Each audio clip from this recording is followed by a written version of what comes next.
Can people come back from the afterlife with prophetic visions of the future? This is what happened to Lou in today's story. Let me explain.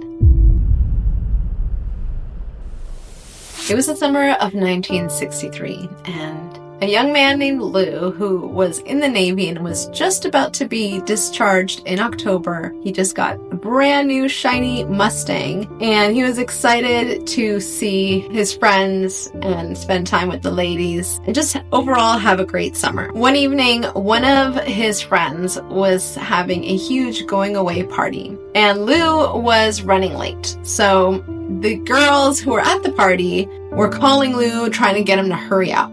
So finally, he jumps in his Mustang, and it's by this time evening or almost nighttime, and he's heading towards the party. Now, Lou is racing down a 2-lane highway as fast as he can go. It's dark, there are no cars on the road, it's quiet, it's deserted, and he is speeding down this road over 100 miles per hour. He's completely carefree, humming and whistling, not a care in the world, just excited to get to the party and see his friend and spend time with all these people. All of a sudden, his car kind of takes a bit of a nosedive, and sparks start flying past the sides of his car, and he can see them through the window, and he says funnily that these sparks are looking beautiful against the darkness of the night. They're colorful and like sparkly, and it doesn't really hit him how serious everything is. And eventually, as he's driving with the sparks flying on the sides of his car, he sees down the road 2 headlights of a car coming careening towards him. And then at this moment, all of a sudden, his car dug into the front of the pavement and flipped. And it not only flipped one time, but it kept flipping over and over and over. Lou is trying desperately to not lose consciousness and to keep himself together. So he starts counting the amount of flips. 1, 2, 3, 4, 5. That car flips with him in it 9 times before it finally comes to a stop. Somehow, even though he was upside down, he was still conscious, he was still focusing on trying to get out. He felt the heat at his feet starting to get warmer and warmer, and saw the smoke emanating from the car. And he knew that with the leaking gas, it was just a matter of time before there was an explosion. So he starts feeling around, even though he can't really see, to try and get out the back window of the car. And he climbs through, and he feels something soft, which he recognizes as the stuffed tiger that was sitting on the back of the car by the back window. So he grabs the stuffed tiger as he crawls out, full of adrenaline.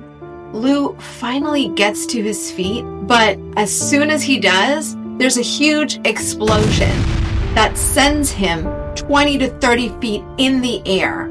And he lands. When he lands, there's blood just dripping down over his eyes. So much blood that he just couldn't wipe it away. It was just gushing. So he starts to feel around and see what's going on with him. And he finds that on his right side of his head, over his ear, there's a hole. So he takes Tigger and uses it to stifle the hole and to kind of push against it and put some pressure on it to help stop the bleeding. After this happens, Lou hears voices. He hears voices which he thinks is the voices of the angels of death calling him, Lou, Lou, come with us, come here. And he's like, no, I'm not coming. He was resisting going with the voices. It wasn't until a few seconds later when he actually felt physically somebody trying to grab him that he realized that those voices were actually the girls from the party. That was actually the headlights that he saw coming down the road. It was the girls coming to look for him because he'd been so late coming to the party. And luckily, they saw everything, and they grabbed him and put him in their car and started to rush towards the hospital at the base. While in the car, Lou is watching these girls frantically panicking as they have him on his lap, and 2 of the girls are driving, and they see that he has Tigger on the side of his head. They They take Tigger off and realize that that is actually stopping all this blood from gushing from the hole on the side of his head. So they put it back and they're freaking out pretty much. He is now watching all of this, trying to calm them down, but they don't hear him. And he starts noticing that he feels kind of cramped lying against the roof of the car. And it's then that he realizes that he's against the roof of the car, but he can also see himself lying on the laps of the girls. And he thought, this is uncomfortable, but okay. They rush him to the hospital in the base. Luckily, they had a base sticker so they could get in quickly. Lou is even waving at the people from the window of the car, and nobody's waving back at him, and he thinks that's strange. And then he gets to the hospital, and a corpseman and a nurse come and take his body into the OR and rush him in. And he's watching the girls. Some of them are accompanying the corpseman. Some of them go to the front desk to register him. And he decides to kind of look around and see what's going on in the hospital. And he sees in the waiting room all these other people waiting. And so he gets bored with that, and eventually he follows the nurse and the corpseman to the OR.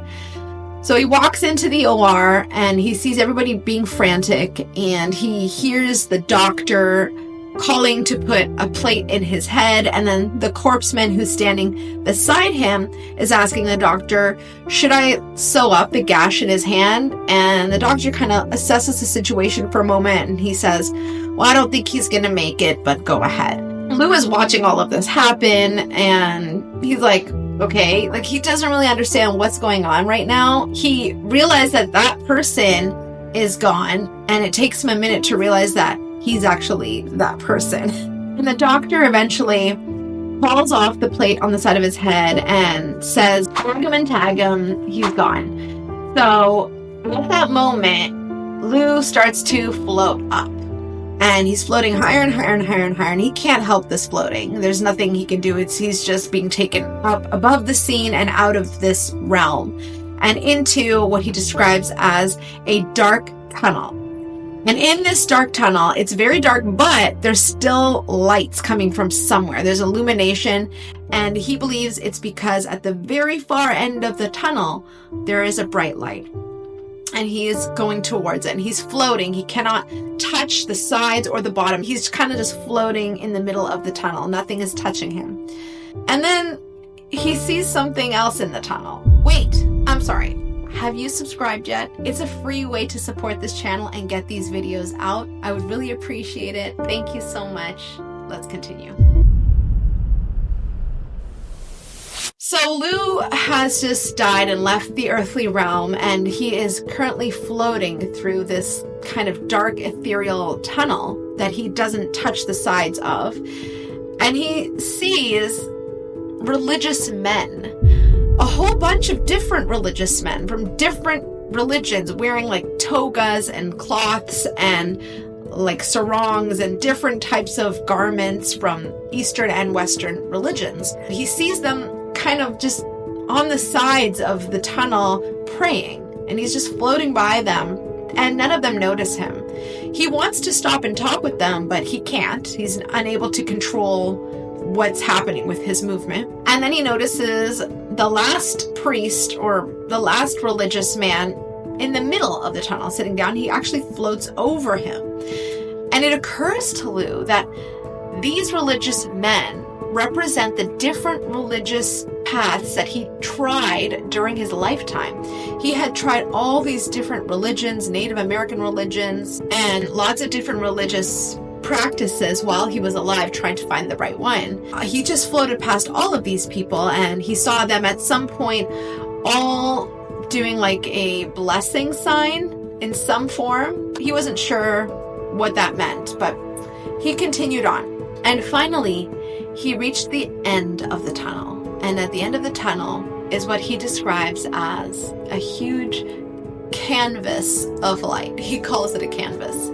And it's bright and huge. When he comes before it, he proceeds to have a life review. All of these events from his life, from birth to death, start flashing before his eyes, ending in his crash. After this happens, he looks down to assess and compare what he looks like now versus when he had the crash, and then that's when he notices he doesn't have a body anymore. And it makes him wonder, but if he doesn't have a body, how can he have thoughts? And then he wonders, is he just going to be a part of this white canvas now? So he's not clear on what's going on. Then he sees a levitating ball of bright light coming from a distance, floating towards him from this white canvas. As it gets close to him, it becomes about the size of a beach ball, and then it transforms completely into the shape of a being. Now, this being was enormous, 2 times the size of his width and multiple times his height. Huge. He sees this being, and this being is not only massive, but is like chiseled to perfection. Looks absolutely majestic and beautiful, flowy and bright. Lou calls him energy personified. And as this being took a more physical shape, other things around him also started to take shape and become clearer. Lou started to see behind him landscapes and a crystalline city, meaning a city made of like crystalline structures. And the city was actually inhabited by millions of different types of light beings, different shapes and different dimnesses and different hues. And it was really beautiful. And they are all inhabiting the city in some form. Lou even said that some of the beings were completely formed and some were like not completely formed, and some were even orbs of light. So they had all different forms and all different states. All of this experience created so much emotionality in Lou, and he started to well up and get really emotional, and he felt a deep longing to be there. And then this being started to speak. And when it spoke with a choir-like voice. Perfectly melodious, perfectly harmonious, not too loud, not too soft, not exactly female or male, but like a choir. And it spoke to him. And it gestured to his right and said, "This is Michael and Gabrielle." And when he looked over there were these 2 magnificent, huge beings as well. Not as huge as the first being, but still very large, bright, beautiful beings. And he said, "Michael has chosen you, and Gabrielle will show you his ways." At this point, Lou noticed another figure behind those 2 figures. Still very majestic and beautiful, but dimmer, and a dimmer cloak. And before he could even ask the question, the light being told him that's the one who's been cast out. And he told him, "You get to choose which one of the 3 you're going to go with." So Lou thought about it, and although the dark being had very inviting eyes, he decided he's going to go with Michael. He said, "Michael chose me, so I'm going to choose him." And that was a very good choice. The light being seemed very pleased with that. The main light being looked so lovingly at Lou and told him that Lou was going to be his soldier and he's going to go with Michael, and that Gabrielle will also show him some things and that others will come and show him some things. He told him, "Your fruit will not fall far from the tree at the time of the gathering." Then Lou saw 5 orbs of light circling and swirling. It's like they were playing together. And they had different hues. 2 of them were kind of pinkish in tone, and then there were 2 that were kind of reddish in tone, and then one of them was orange. And the light being told him, "These are all here of you, and you are of me. These will come to you, and you will care for them. They will fly apart, but they will come together at the time of the gathering." Now to Lou, he took this as the being trying to tell him that these are going to be his children. But at the time, Lou was only 21. He was unmarried and had no interest in having children anytime soon. Now, as he was trying to figure out what this being was trying to tell him, a beautiful crystal serving platter appeared in front of Lou. And then it shattered into millions of little crystal pieces. And as he watched, slowly it regathered together. And this was a metaphor, and he understood what it meant. We are the pieces of the shattered glass tray, and we must come together again. We all make up part of the whole. Now, all this talk about the gathering, Lou couldn't figure out what that meant, and he was trying to figure out, what is the gathering? He started to receive visions, smacking him in his mind, like pretty aggressively. He started to see men in uniform killing other men in uniform.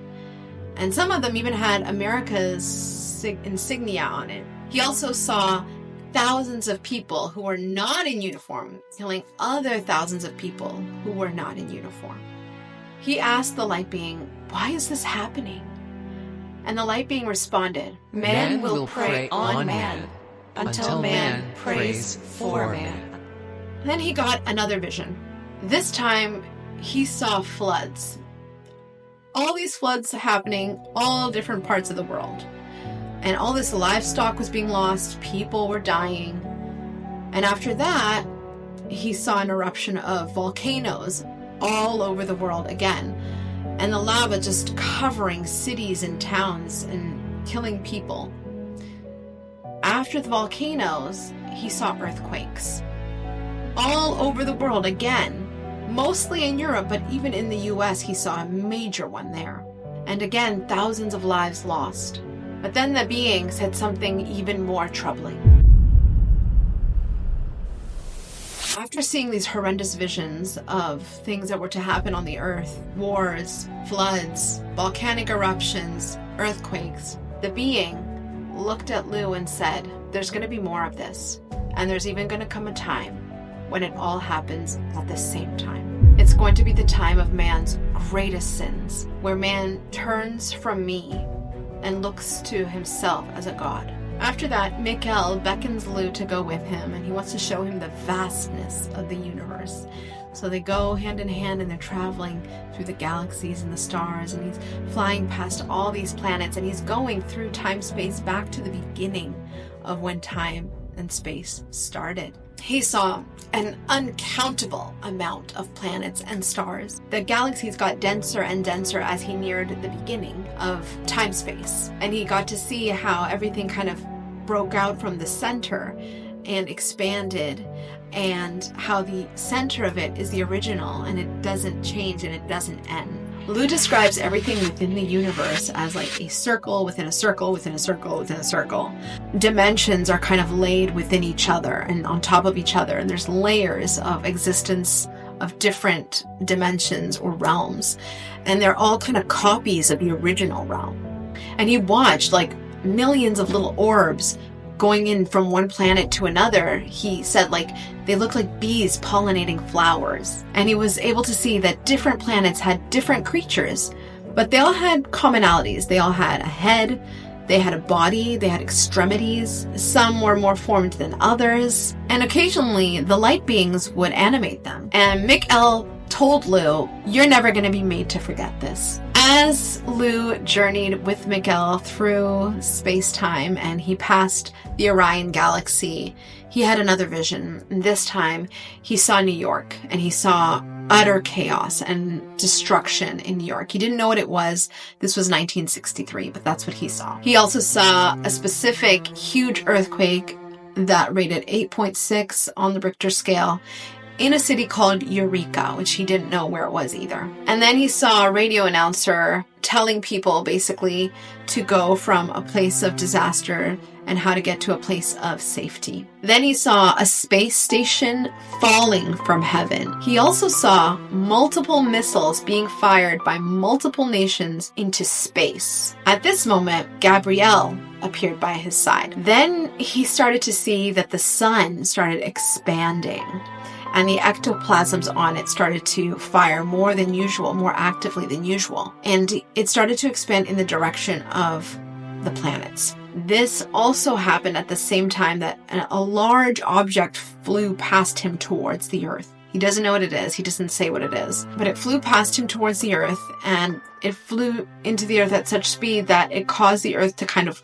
wobble and topple and eventually stop rotating. This would obviously cause massive devastation to the Earth, and he sees the Earth engulfed in gray clouds. Finally, when the clouds start to clear slowly, he sees the waters of the Earth shifting and moving, and he sees large land masses now underwater, and new land masses have formed, and it's a completely and brand new Earth. It starts rotating again, and it's beautiful, and he can see, zooms in and sees there are people who are on this Earth, and they're living very simply, kind of like a native population would live, where they are just gardening or doing agriculture. And he sees that these people have returned to a very simple way of life without all the technology that we currently have. And he sees that they're happy.